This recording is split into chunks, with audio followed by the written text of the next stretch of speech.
Hello everyone, welcome back to my channel ready study go by Dhairya Bansal. और आज ये हम थर्ड पार्ट लेकर आ गए हैं अपने चैप्टर 1 सेट्स का, जिसके बारे में हमने पिछली 2 वीडियोस में बात करी है, जिसका बेसिक स्ट्रक्चर मैंने तुम लोगों को पिछली 2 वीडियो में काफ़ी हद तक समझा दिया है कि सेट्स होते क्या हैं, किस तरीके से रिप्रेजेंटेशन होती है, how are the ways of how many types set can be represented and what are the types of set. इन सब के बारे में मैंने लास्ट 2 वीडियोज़ में बात कर ली है। जिसने नहीं देखी है अब तक जाकर वो जाकर मेरे चैनल पर देख सकता है। अब अगर मैं बात करूं आज की, तो आज हम आगे बढ़ते हैं अपने इस चैप्टर में। और हमारे पास जो तीसरी बात आती है वो आती है सबसेट के बारे में। ठीक है, अब सबसेट क्या होता है, बहुत ही छोटा सा कंसेप्ट है। अगर हम इसको समझें तो हमने जैसे कि अभी बात करी थी लास्ट जो अपनी वीडियोज है उसमें कि सेट का मतलब क्या है, और उसके अंदर सेट कुछ भी जो भी एक वेल डिफाइंड ऑब्जेक्ट्स का कलेक्शन होता है उसको हम सेट बोलते हैं, और उसके अंदर जो भी ऑब्जेक्ट्स हैं that are known are the elements of that particular set. ये बात मैंने आपको बताई थी।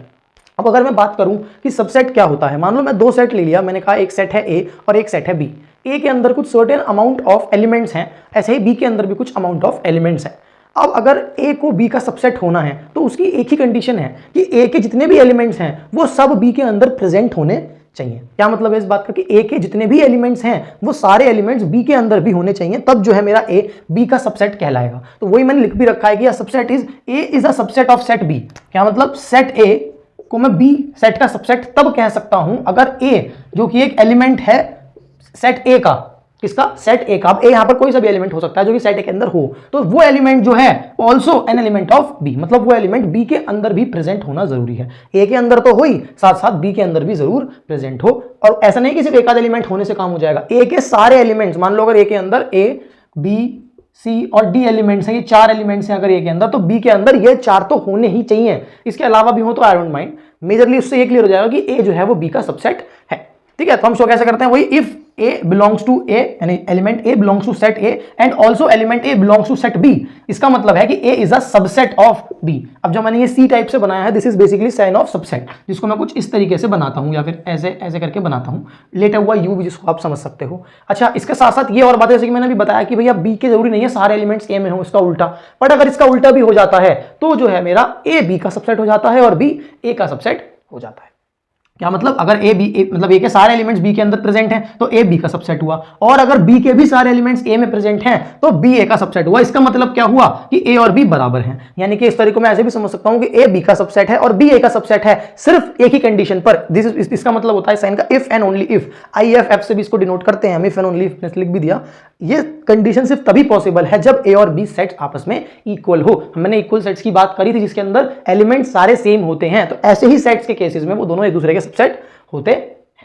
ठीक बात है, तो ये हमारी बात थी सबसेट्स के बारे में। अब ये कुछ हमारे जो एक गुड से कंप्लीट सबसेट्स है जो होते ही होते हैं, जैसे कि हर नेचुरल नंबर का जो सेट है वो इंटीजर्स का सबसेट है। आप जानते हो इंटीजर्स के अंदर सारे नेचुरल नंबर्स भी आते हैं। या फिर हमारा जो इंटीजर्स का सबसेट है वो हमारा रेशनल नंबर का सबसेट है। रेशनल नंबर जो है वो रियल नंबर का सबसेट है। अब ये टी क्या होता है, टी का मतलब होता है इर्रेशनल नंबर्स। क्या होता है, इर्रेशनल नंबर, जो आप क्लास 10th में 9th में पढ़ के आए हो, जिन नंबर्स को मैं पी अपॉन क्यू की फॉर्म में रिप्रेजेंट नहीं कर सकता। Non terminating non repeating decimals type के जो नंबर्स होते हैं वो भी रियल नंबर्स का पार्ट है, और नेचुरल नंबर्स जो है वो इर्रेशनल नंबर्स का पार्ट नहीं है, ये हम समझते हैं। ठीक बात है, तो ये कुछ मतलब जो समझने वाले हैं या फिर जो कुछ डायरेक्ट हमको पता है, जो कुछ सबसेट्स के एग्जांपल्स हैं, ऐसा समझ सकते हो। तो होपफुली बात समझ में आई होगी आप लोगों को कि सबसेट का एक्चुअल में मतलब क्या होता है। तो this is what a subset. तो किस तरीके से मैं इंटरवल्स को शो करता हूं अपने सबसेट्स की फॉर्म में। अब इसकी बात क्या है कि मान लो ए और बी जो है वो आर एक सबसेट है, बेसिकली रियल नंबर का सबसेट आप बोल सकते हो, कोई दिक्कत नहीं है। ए और बी जो है वो बिलोंग करते हैं आर को, ठीक है, बिलोंग करते हैं आर को। अब ए जो है वो बी से छोटा है, ये भी हमने पता कर लिया। Then set of real numbers, यानी कि मैंने एक सेट बनाया रियल नंबर्स का, क्या, वाई नाम का वो सेट है जिसके अंदर एलिमेंट सारे वाई से डिनोट कर रहे हैं, और वाई है क्या, ए से बड़ा है और बी से छोटा है। यानी कहने का मतलब है कि वाई जो है मेरा वो ए और बी के बीच में लाई कर रहा है। तो ऐसे सेट को मैं क्या बोलता हूं, ऐसे सेट को मैं बोलता हूं is called a open interval. ऐसा जो सेट होता है उसको मैं क्या बोलता हूं, एक ओपन इंटरवल बोलता हूं। कुल मिला के मैंने अपने सेट के अंदर क्या करा है, अब ऐसा सेट जिसके अंदर मेरे जो एलिमेंट्स हैं वो साथ साथ दोनों एलिमेंट्स, मतलब वो बीच में तो लाई कर रहा है। अब जैसे कि यहां पर अगर मैं जूम करूं कि मेरा जो ये एलिमेंट है वाई जो है मेरा ए और बी के बीच में लाई कर रहा है। क्या लाई कर रहा है, ए और बी के बीच में लाई कर रहा है। तो ये जो मेरा सेट बनकर आया, this set is called a open interval, क्योंकि यहां पर मेरी जो y की वैल्यू है वो a और b के बीच में है। a और b दोनों उस चीज में इंक्लूडेड नहीं है। अब ये चीज का मतलब क्या हुआ, क्योंकि हमने ऊपर ऊपर देखा है कि a और b जो है वो रियल नंबर्स के पार्ट है यूक्लिड से। तो रियल नंबर्स के अंदर तो हमारे सारे नंबर्स आते हैं, चाहे वो फ्रैक्शनल फॉर्म वाले हों, चाहे वो आपके इरेशनल हो, रेशनल हो, सब आपके इसमें इंक्लूडेड है। तो यानी कि अगर मैं नंबर लाइन में बनाने की सोचूंगा तो वहां पर मेरे को ए और बी के अलावा जो उसके बीच में भी नंबर्स हैं थोड़े बहुत, वो भी सब इंक्लूड करने पड़ेंगे। तो ऐसे ही सेट को मैं क्या बोलता हूं, एक ओपन इंटरवल बोलता हूं, और इसको मैं डिनोट करता हूं ए कॉमा बी स्मॉल ब्रैकेट के साथ। अब इस सेट में क्या होता है वो मैंने जो बताया कि बट ए और B themselves do not belongs to the interval. अब ए और बी जो है वो इस इंटरवल का पार्ट नहीं है, ठीक है। अब सीधी सी बात है, जब एक ओपन इंटरवल है तो क्लोज इंटरवल भी होगा, जो किस तरीके से डिनोट हो सकता है एक सेट की फॉर्म में, कि मानो मैंने बोला सेम इस केस में y सच दैट कि a लेस देन और equal to y, similarly y greater than less than और इक्वल टू b। अब यहां पर क्या मतलब हुआ इस बात का कि अब जो मेरी y की वैल्यू है वो a से लेकर b तक तो है, बट इस केस में मेरा वो a भी इंक्लूड होगा और मेरा इस केस में वो b भी इंक्लूड होगा। ऐसे इंटरवल को मैं क्या बोलता हूं, क्लोज्ड इंटरवल। क्या बोलता हूं, क्लोज्ड इंटरवल। ओपन इंटरवल हो गया जिसके अंदर मेरे जो बॉर्डर वाले दोनों एलिमेंट्स हैं वो इंक्लूडेड नहीं है, और क्लोज्ड हो गया जिसके अंदर मेरे बॉर्डर वाले भी दोनों इंक्लूडेड है, जिसको मैं डिनोट कैसे करता हूं, स्क्वायर ब्रैकेट के साथ। मतलब अगर कहीं मैंने ऐसे स्क्वायर ब्रैकेट करके ए कॉमा बी लिख रखा है, दैट मींस ए से लेकर बी तक के सारे एलिमेंट्स लेने हैं मुझे, और ए और बी भी लेने हैं। एज्यूम करो मैंने कहीं पर इस तरीके से लिख दिया कि 3,8।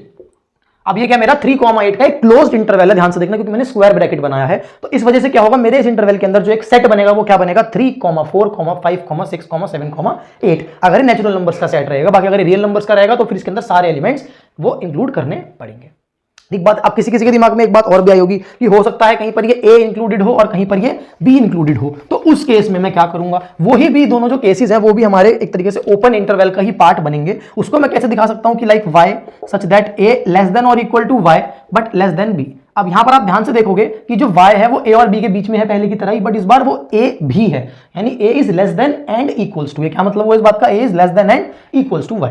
ठीक बात है। तो यहां पर मैं किस तरीके से डिनोट करूंगा मैं इसको, अब यहां पर तो मेरा बनेगा क्लोज्ड, यानी क्लोज इंटरवल वाला साइन, यानी कि स्क्वायर ब्रैकेट, क्योंकि मेरी ए की वैल्यू तो इंक्लूडेड है, बट क्योंकि बी की वैल्यू इंक्लूडेड नहीं है तो वहां पर सिर्फ एक स्मॉल ब्रैकेट बन जाएगा। ठीक बात है। तो इसका मतलब है ये एक ओपन इंटरवल है जो कि जिसके अंदर ए तो इंक्लूडेड है बट बी एक्सक्लूडेड है। इसका उल्टा भी अगर मैं बनाना चाहूं तो वो भी इसी फॉर्म से बन जाएगा कि A is less than Y less than equals to B. अब यहां पर क्या है, मेरा ए इंक्लूडेड नहीं है बट मेरा बी इस सेट का या फिर इस इंटरवल का एक पार्ट है।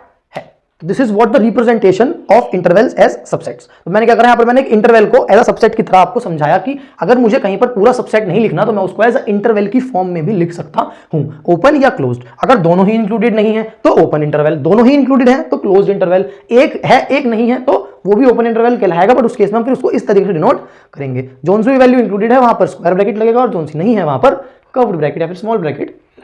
तो होपफुली बात समझ में आई होगी। अब इसको मैं एज अ ग्राफ और मैं आपको बनाकर दिखाता हूं, फिर कुछ से एज अ नंबर लाइन बनाकर दिखाता हूं कि वो कैसे बनता है। हाँ जी, तो अब अगर हम बात करें कि हम अपने जो ये इंटरवल्स थे उनको एज अ नंबर लाइन किस तरीके से डिनोट करते हैं, जैसे कि हमने पीछे देखा कि हम इंटरवल्स और सबसेट्स को किस तरीके से आपस में इंटरचेंजेबली फॉर्म करके लिख सकते हैं, तो उसी का एग्जांपल मैं तुम लोगों को यहाँ पर दिखाता हूँ। तो जैसे कि अगर हम बात करें, मैंने बताया था ओपन इंटरवल, तो उसको मैं कुछ इस तरीके से डिनोट अपना कर सकता हूँ कि मेरी ये नंबर लाइन है, ए से लेकर बी तक मेरा ये सेट पर्टिकुलर जाएगा, इंटरवल जाएगा, जिसमें मेरे पास ये बीच के सारे नंबर्स में इंक्लूड करूंगा, क्योंकि रियल नंबर्स का केस है तो नंबर लाइन पर जो भी नंबर्स होंगे 1 और 2 के बीच वाले, चाहे रेशनल हो चाहे रेशनल हो, वो सब इंक्लूड होंगे, पर ए और बी खुद इंक्लूड नहीं होंगे, तो इसलिए मैंने उनके बीच में कलर नहीं करा है। वही सेम अगर मैं क्लोज इंटरवल की बात करूं तो देखो वहां पर ध्यान से देखोगे तो मैंने यहां पर ए और बी में भी कलर भर दिया। इसका मतलब यह है कि मेरा ए और बी दोनों इंक्लूडेड है और बीच के तो सारे एलिमेंट्स हैं। ठीक बात है। ऐसे अगर मैं जो पार्शियल वाले दो केसेस बताए जिसके अंदर हम एक वाला एक्सक्लूड होता है और एक इंक्लूड होता है, जैसे यहां पर मेरा ए एक्सक्लूड है और बी इंक्लूड है, तो मैंने ए वाले केस में कलर नहीं करा, उसको ट्रांसपेरेंट छोड़ा और यहां पर मैंने कलरिंग कर दी, और ऐसे ही उल्टा हो गया तो मैंने ए में कलरिंग कर दी और बी में कलर नहीं करा। अब इनमें से किसी के भी इंटरवल की जो मैं लेंथ की बात करता हूं तो वो क्या होता है, बी माइनस ए। किसी भी इसमें से अगर मुझे किसी की भी लेंथ की बात मैं करूं तो लेंथ ऑफ द इंटरवल क्या कहलाएगी, बी माइनस ए, यानी जो भी नंबर आएगा यहां पर ऐसे करने के बाद नंबर बी माइनस ए। ठीक है, यानी कि अगर मैं इस फॉर्म में इंटरवल को लिखकर छोड़ दूंगा, that is what my length of this particular interval. अब अगर मैं बात करूं कि जो मैंने अभी ये चीज समझाई है, यानी कुल मिला के मैं इंटरवल्स और सेट्स को किस तरीके से इंटरचेंजेबली लिख सकता हूं, तो वो ये रही। मान लो मैंने एक एग्जांपल लिया एक सेट का कि x such that x belongs to rational number, sorry my bad, real numbers, और जो कि है क्या -5 से लेकर 7 के बीच में x है। पर ध्यान दो यहां पर कि मेरा जो -5 और x के बीच में रिलेशन है वो क्लोज्ड वाला केस है, यानी -5 भी इंक्लूडेड है। तो इसको मैं एक इंटरवल में कैसे रिप्रेजेंट कर सकता हूं, ऐसे कि ब्रैकेट मतलब स्क्वायर ब्रैकेट -5, 7 और स्मॉल ब्रैकेट। ठीक बात है। और ऐसे ही अगर मान लो मेरे पास एक इस तरीके से लिखा हुआ है एक इंटरवल, जिसकी जो लिखा हुआ है 6,9, ध्यान रखना है सेट की फॉर्म में नहीं है, दिस इज अ इंटरवल। ध्यान से देखो मैंने उस फॉर्म में इनको लिख रखा है, इंटरवल बोलकर लिखा है, यानी यहां पर मेरा 6 इंक्लूडेड नहीं है बट 9 इंक्लूडेड है। तो इसको मैं अगर अपनी सेट बिल्डर फॉर्म में लिखना चाहूंगा तो मैं कुछ इस तरीके से लिखूंगा जो मैंने आपको फर्स्ट वाली क्लास में बताई भी थी कि x such that x belongs to r, यानी कि रियल नंबर्स, और कैसे है 6 less than x less than और इक्वल्स टू 9। अब यहां मैंने लेस देन इक्वल्स टू 9 इसलिए लगा बिकॉज़ 9 मेरा इंक्लूडेड है मेरे सेट में। ठीक बात है। तो ये मेरा वे था रिप्रेजेंट करने का। एक हमारे पास लास्ट बचता है पावर सेट। क्या बचता है? Power set. अब पावर सेट क्या होता है, ये बहुत छोटी सी चीज है और जो जरूरी है समझना। पावर सेट का मतलब है, अभी हमने सबसेट्स की बात करी, तो जब मैं सारे सबसेट्स का एक और सेट बनाऊंगा, जितने भी सबसेट हैं, जब उन सारे सबसेट का मैं एक सेट बनाऊंगा, that is known as power set. जैसे मान लो मैंने एक सेट ले रखा है 1, 2, 3, 4। इतना लंबा मतलब बहुत टाइम लग जाएगा इसमें। मैंने सेट ले रखा है 1, 2, 3। ठीक है, अब इसके जब मैं सबसेट बनाऊंगा तो मैं क्या क्या सबसेट बनाऊंगा? देखो सीधी सी बात है, एक इसका सबसेट होगा 1, एक इसका सबसेट होगा 2, एक इसका सबसेट होगा 3।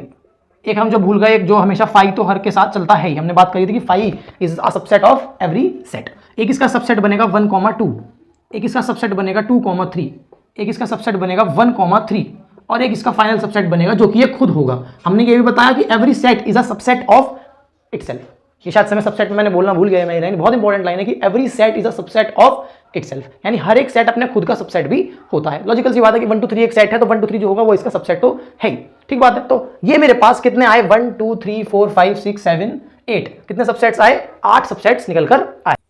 ये मेरे पास मेरे 8 सेट्स बनते हैं, यानी कि 8 सबसेट होते हैं इस पर्टिकुलर सेट के। तो जब मैं इन सब सेट को एक बड़े सेट के अंदर डाल देता हूं तो this is what a power set. तो पावर सेट का मतलब बेसिकली कुछ नहीं है, power set is the set of all subset, a set of all subsets of a set. मान लो उसमें मैंने ए बोल दिया, सेट जो भी है। तो जब मैं एक सेट बनाऊंगा सारे सबसेट्स का, किसी भी एक सेट के, थोड़ा ज्यादा सेट हो गया यहां पे, कि अगर मान लो ये सेट ए है, इसके जितने भी सबसेट्स हैं उनका जब मैं एक सेट बनाऊंगा तो वो क्या कहलाता है? मेरा पावर सेट। ठीक बात है। ध्यान रखना उस सेट के अंदर हमें वो सेट खुद भी लेना चाहिए, यानी कि अगर यहां पर 1, 2, 3 सेट था तो मैंने वो भी सबसेट के पार्ट में लिया था। ठीक बात है। अब अगर हम ध्यान दें तो ये कितने हैं? 1, 2, 3, 4, 5, 6, 7, 8। 8 का मतलब हो गया 2 की पावर 3। अच्छा, ये अब मैंने एकदम से क्यों बोला? एग्जांपल लो, मान लो मैं 1 और 2 का एक सेट बनाना शुरू करूं, मतलब पावर सेट, तो 1 आएगा, उसमें 2 आएगा, 5 आएगा और 1, 2 आएगा, 4 निकल कर आएंगे, यानी 2 की पावर 2। ऐसे ही अगर आप 1, 2, 3, 4 का बनाओगे तो वो कितने निकल कर आएंगे? 2 की पावर 16 सबसेट्स निकल कर आएंगे उसके। क्या आप कहने का मतलब यह है कि पावर सेट, अगर आपसे कोई भी पूछे कि find the number of sets in the power set of किसी भी सेट में, वो पूछ ले कि भैया पावर सेट में कितने सेट्स आएंगे जरा बताओ, तो उसका हमारे पास फॉर्मूला होता है 2 की पावर m, यानी कि m का मतलब क्या है यहाँ पे? Number of elements. जितने भी एलिमेंट्स उस पर्टिकुलर सेट के अंदर होंगे, अगर मैं उनको 2 की पावर बनाकर लिखूंगा, जो भी वैल्यू निकल कर आएगी दैट इज द, कैसे लिखूंगा इसको? कि नंबर ऑफ पावर सबसेट, यानी कि पावर ऑफ सब पावर सेट किसका? ए का पावर सेट में कितने नंबर होंगे? वो होंगे 2 की पावर m के बराबर। m क्या हुआ यहाँ पे? m is the number of elements. फिर से लिख दिया इसलिए मैंने, m क्या कहलाएगा? नंबर ऑफ एलिमेंट्स कहलाएगा। यानी पावर सेट के अंदर, जो कि किसी भी सेट का मैंने पावर सेट अगर लिया है, उसके अंदर कितने एलिमेंट्स होंगे, उसके अंदर कितने सेट्स होंगे, जितने भी मेरे मेन सेट के अंदर एलिमेंट्स होंगे, उसको मैं जब 2 की पावर की फॉर्म में लिख दूंगा, यानी 2 का पावर बना दूंगा, तो that is what my number of sets in my power set. तो ये मेरी बात थी आपकी सेट्स तक के बारे में। अब नेक्स्ट वीडियो में हम लोग वेन डायग्राम के बारे में बात करेंगे। तुम लोगों को ये समझ में आया और ये लगा कैसा, वो मुझे कमेंट सेक्शन में बताकर जरूर जाना। बाकी ऐसे ही कंटेंट के लिए अपने भाई को सब्सक्राइब जरूर कर लेना।